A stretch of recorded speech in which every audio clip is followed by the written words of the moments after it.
जय भीम जय जोहार। मैं पल्लवी अनंत मोरे, पीएचडी शोधार्थी, महात्मा गांधी अंतर्राष्ट्रीय हिंदी विश्वविद्यालय से डॉक्टर बाबा साहब अम्बेडकर सिद्धो कान्हा मुर्मू दलित एवं जनजाति अध्ययन केंद्र के केंद्र से आई हूँ, वर्धा। शलोम जय भीम। मैं सुकेशनी थोरात, महात्मा गांधी अंतर्राष्ट्रीय हिंदी विश्वविद्यालय, डॉक्टर बाबा साहब अम्बेडकर सिद्धो कान्हा मुर्मू दलित एवं जनजाति अध्ययन से पीएचडी रिसर्च स्कॉलर हूँ। और मैंने यहाँ भारत के आदिवासी एवं उनके कानून व्यवस्था के बारे में पेपर पढ़ा है। जोहार, मैं राकेश कुमार मूलतः बिहार का रहने वाला हूँ और अभी वर्तमान समय में झारखंड केंद्रीय विश्वविद्यालय के आदिवासी अध्ययन केंद्र से पीएचडी कर रहा हूँ। मेरे शोध का विषय है study of colonial economic history of tribes in Jharkhand, Palamu and Ranchi. पिछले 3 दिनों से चल रहे इस 3 दिवसीय राष्ट्रीय सेमिनार में मेरे शोध का विषय था झारखंड के आदिवासी सभ्यता एवं संस्कृति में ग्रामीण समाज की संरचना। और इस संबंध में बहुत सारे विद्वानों और शोधार्थियों ने अपना अपना पेपर प्रेजेंट किया, जहां हमें बहुत कुछ सीखने का मौका मिला। इस 3 दिन के राष्ट्रीय संगोष्ठी में हमें देश भर के आए हुए शोधार्थियों और उनके शोध पत्रों के माध्यम से ये जानकारी हुई कि मौजूदा संदर्भ में आदिवासियों की जो दशा है या उन पर उनकी संस्कृति है या फिर सभ्यता है, जिस प्रकार से उनका दोहन किया जा रहा है या फिर उनको विस्थापन किया जा रहा है या संस्कृति का उनका विलुप्तीकरण हो रहा है, यानी कि एक तरह से उनके अस्मिता और अस्तित्व पर क्या सवाल उठ रहे हैं। और उन विषयों को लेकर के विभिन्न देश के विभिन्न विश्वविद्यालयों में विभिन्न शोधार्थी अपने अपने शोध के विषयों के माध्यम से यह उजागर किए कि मौजूदा हालात में आदिवासियों पर जो एक संकट का दौर गुजर रहा है, जिसमें उन्हें विस्थापन की समस्या से गुजरना पड़ रहा है, अपने आवास जो उनके परंपरागत ग्रामीण इलाके हैं उसको छोड़ना पड़ रहा है, या उनके जल जंगल ज़मीन का जो मुद्दा है जहाँ से विस्थापित होने के बाद ये सारे उनकी संस्कृति से जुड़े हुए तथ्य हैं वो सारे विलुप्ति के कगार पर जा रहे हैं। या फिर ये कहें कि आदिवासी समाज का जो ग्रामीण संरचना है जो मूलतः जंगल और ज़मीन पर आधारित है और उसी से मूलतः उनकी सामाजिक, आर्थिक, सांस्कृतिक और धार्मिक विधाएँ यानी कि इसके विभिन्न पहलू जुड़े हुए हैं, वो इसके लुप्त होने से किस प्रकार के संकट के अस्तित्व से गुजर रहे हैं, इस संदर्भ में विभिन्न शोधार्थियों ने अपने अपने विचार व्यक्त किया है।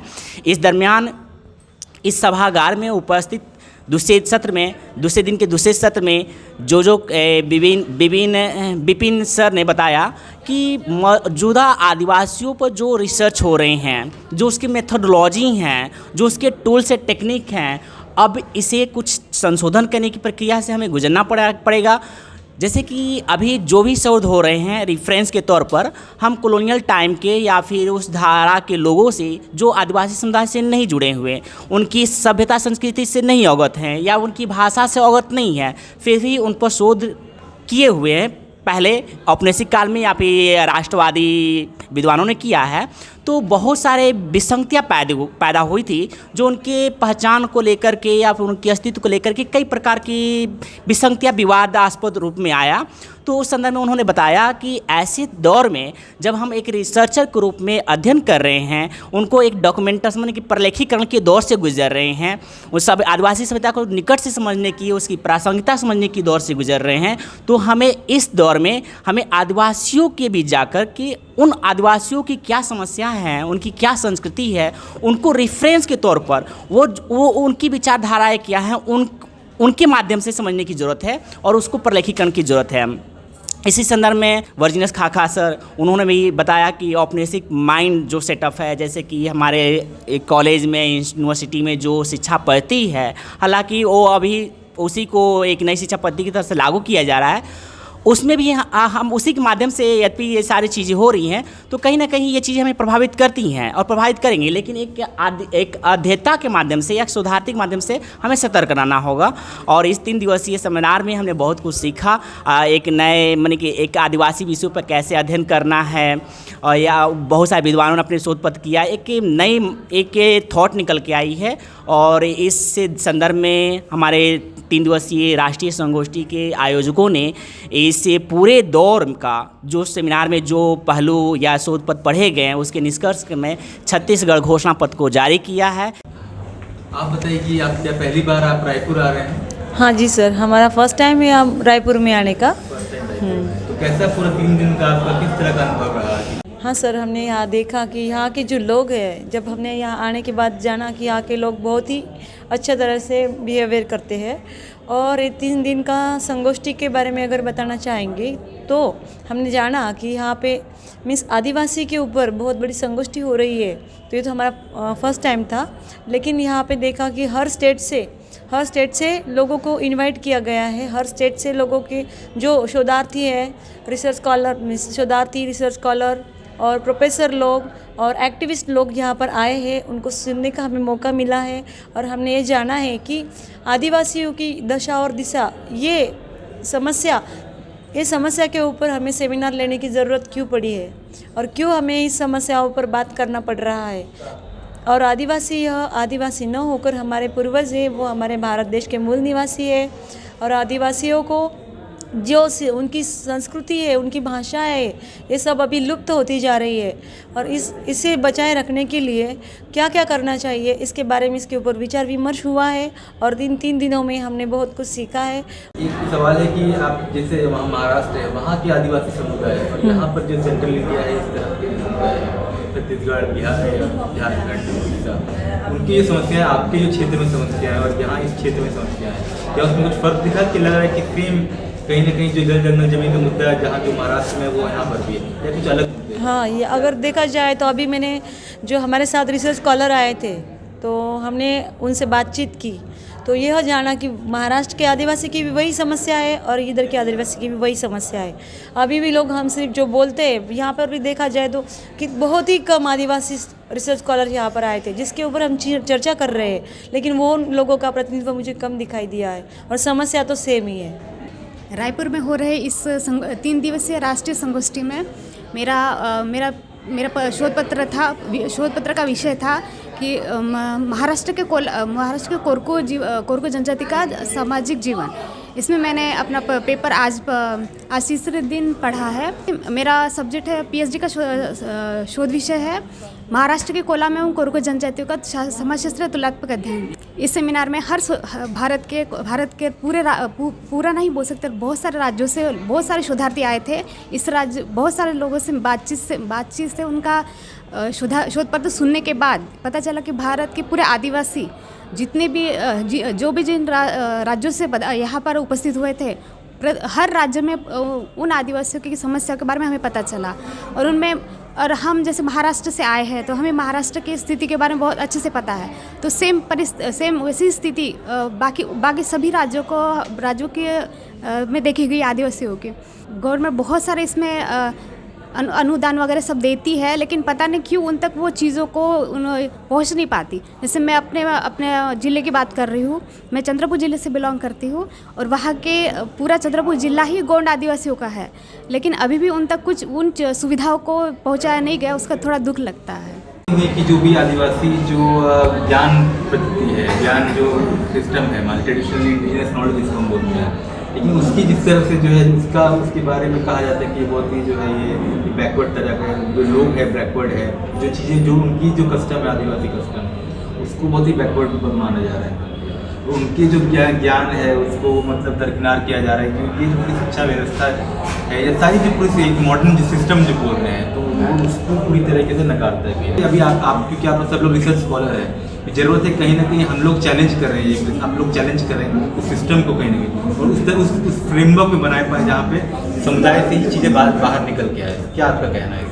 जी, मौजूदा संदर्भ में आपकी जो प्रश्न है बहुत ही प्रासंगिकतापूर्ण है। इस संदर्भ में हमारे एक विद्वान आए थे जो कि आदिवासी समुदाय से बिलोंग करते हैं। वो चाईबासा के रहने वाले हैं, जो मूलतः झारखंड का एक जिला है। उनका नाम है मुकेश बिरुआ सर।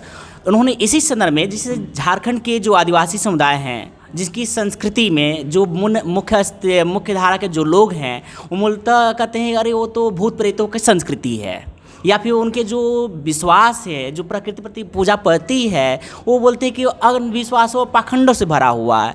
तो उस चीज़ों को उन्होंने चिन्हित करते हुए किस प्रकार से वे प्रथाएं या फिर वो नियम, वो कानून या फिर जो संस्कृति है या फिर उनके जीवन का जीने का तरीका, उनमें किस प्रकार से वैज्ञानिक प्रति जुड़ी है, इस पर विभिन्न प्रकार से अवलोकन किया। जैसे कि अभी देखिए, पहले जब तेल पेरने का होता था, जैसे सरसों से तेल निकाला, कोल्हू वगैरह, उसकी यदि प्रक्रिया देखा जाए, बैल जो हैं हमेशा दाएं से बाएं घूमे हैं। लेकिन मौजूदा संदर्भ में अभी खोजा जाए तो जैसे हमारे घड़ी अभी देखिए, जो कि वेस्टर्न फिलॉसफी से आधारित है, वो बाएं से दाएं घूमती है। तो उन्होंने संदर्भ किया कि जो हमारे जितने भी रिचुअल होते हैं, जैसे शादी ब्याह हो गए, दूल्हा दुल्हन दाएं से बाएं घूमते हैं। उसी प्रकार से हमारे यहाँ की जैसे कि हम कोई अधिकांश काम करते हैं, अधिकांश उसमें जो मुख्य भूमिका है दाएं हाथ की है। बाएं हाथ कमजोर होता है, उसे जो दाएं हाथ है वो एक तरह से पॉजिटिव चीज़ को थिंकिंग करती है, और बायां जो हाथ है वो नेगेटिव थिंकिंग, और बीच का जो हमारा ये भाग है वो न्यूट्रल होता है। इस पद्धति पर ये पूरी प्रकृति का सिस्टम आधारित है। जैसे कि अब इसी चीज़ को उन्होंने जंगल की एक कहानी से, जैसे कि जंगल में हम लोग कैसे सस्टेन करते हैं, तो बताते हैं कि जंगल में एक नियम है कि जैसे कि गाँव में कोई पशु मर गया तो उसको हम गाड़ते नहीं हैं। वो लोग गाड़ते नहीं, ऐसा बताया उन्होंने। वो लोग क्या करते हैं कि जंगल के बाहरी छोर पर, जैसे कि गांव से बाहरी छोर जो जंगल से सटा हुआ है, जहां पर जानवरों का आना जाना होता है, उस वहाँ ले जा करके उसका सिर दक्षिण न करके बाकी किसी भी दिशा में छोड़ देंगे। तो ऐसी स्थिति में यदि जानवर आते हैं, देखते हैं कि पशु का सिर यदि दक्षिण में नहीं है तो उसको भोजन के रूप में ग्रहण कर लेंगे, अन्यथा यदि बाय द वे उसको दक्षिण की सीमा कर देंगे तो खा लेंगे। तो ये सिस्टम जो है वो बताते हैं कि ऐसा हमें बिलीफ कब मिला, कैसे मिला, तो बताते हैं हमारे पूर्वज जो थे, जैसे जो मर जाते थे तो दाह संस्कार के रूप में गाड़ा जाता था। तो ऐसी स्थिति में यदि उनका सिर यदि दक्षिण होकर किसी और दिशा में करके गाड़ते थे, अंत्येष्टि संस्कार करते थे, तो वैसी स्थिति में जानवर उसको निकाल के खा जाते थे।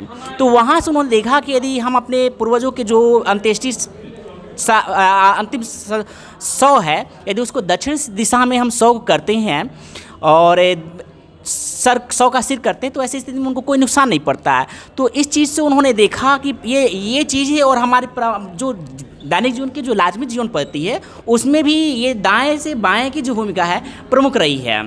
तो ये तरह से एक वैज्ञानिक दृष्टिकोण दिया, और ये सबसे बड़ी बात है। मैंने कि इसी प्रकार से हमें इस आयोजन से ये सीखने में मिला कि जितने भी रिचुअल हैं सांस्कृतिक हैं, कहीं ना कहीं किसी वैज्ञानिक तर्क से आधारित है, बस मौजूदा संदर्भ में हम उसको जानते नहीं हैं, इसीलिए हम उसको ढोंग के रूप में पहचानते हैं। अब इसी संदर्भ में एक मैंने किताब पढ़ा था, उसमें बताया जाता था कि जैसे कि आज के संदर्भ में देखिए, कोई भी गाड़ी लेते हैं तो शगुन के तौर पर उसमें नींबू मिर्चा लटका देते हैं।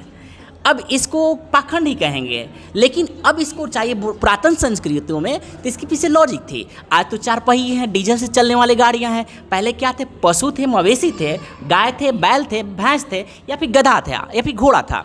तो वैसे में जंगल पथरीली थी, कंटीली थी, तो रास्ते में उनके खुर में चोटिल होते थे, तो जो उसको घाव बना देते थे। तो इसलिए यात्रा प्रारंभ करने से पहले क्या करते थे, उसके पैर के नीचे नींबू को कुचलवाया जाता था। जो एस्टिक एसिड होती थी उन घावों को भरने में या फिर किस तरह जख्म न होने में मदद करती थी। ये इसका वैज्ञानिक दृष्टिकोण है। लेकिन आज मौजूदा समय में हमारा समुदाय या फिर बाहर मेन स्ट्रीम के जो लोग हैं इस चीज़ को मानते हैं। अक्सर मैंने गाड़ी लेने से पहले नींबू लटकाते हैं, या फिर घर के पहले टोटम के लिए लटकाते हैं। ये चीज़ को, उसका वैज्ञानिक रीज़न क्या है, हम क्यों करते हैं, उसको भूल चुके हैं, उसको पाखंड के रूप में अपनाया है। तो मौजूदा संदर्भ में इस सेमिनार से हमें ये भी मालूम चला कि जो भी वहाँ की संस्कृतियाँ हैं, जिसे मेन स्ट्रीम पाखंड बोलती है या फिर भूत प्रेत बोलती है, उसे समझने की ज़रूरत है। उसके पीछे क्या रीज़न है, एक तर्क के माध्यम से या फिर एक नए शोध के माध्यम से उजागर किया जा सकता है। ऐसे बहुत सारी चीज़ें हैं जो हमें इस सेमिनार के माध्यम से सीखने को मिला।